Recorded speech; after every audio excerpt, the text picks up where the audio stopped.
Ils sont de tout pays et de toute nation, chrétiens, juifs, bouddhistes, musulmans sans religion.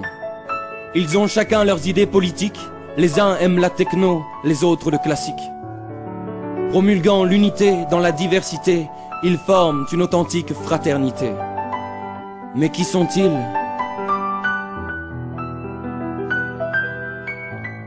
Penseurs libres plutôt que libres penseurs, ils cultivent en eux l'intelligence du cœur.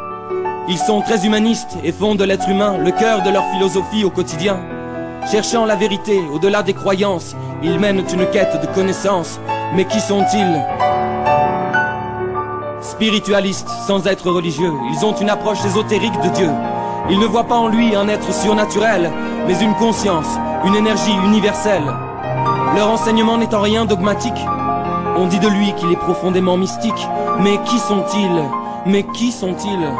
Ils ne croient ni au paradis ni à l'enfer, pas plus qu'aux démons, au diable, à Lucifer.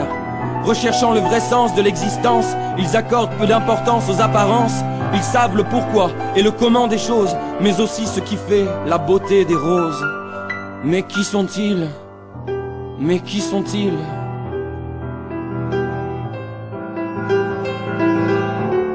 Envisageant la mort comme une transition, la plupart adhèrent à la réincarnation. Ils maîtrisent l'art de la méditation et connaissent les arcanes de l'initiation. Ils aiment s'harmoniser avec la nature et se ressourcer à ce qu'elle a de plus pur. Mais qui sont-ils? Prenant soin de leur âme autant que de leur corps, ils font de la sagesse le plus beau des trésors. Ils pensent qu'il y a la vie au-delà de la terre et que d'autres humanités peuplent l'univers. Beaucoup ont vu Avatar, mais aussi Shoah. Ils savent que l'avenir est une question de choix. Mais qui sont-ils? Mais qui sont-ils?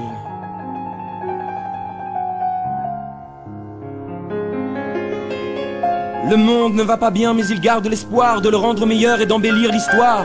Écrivains, savants, artistes et musiciens, en toute époque et en tout lieu les ont rejoints. Ils ont pour devise la plus large tolérance, ajoutant dans la plus stricte indépendance. Mais qui sont-ils? Mais qui sont-ils? Dan Brown leur rend hommage dans le symbole perdu, mais il semble ignorer qu'ils n'ont pas disparu. Formant jadis une société secrète, ils ont désormais leur site sur internet.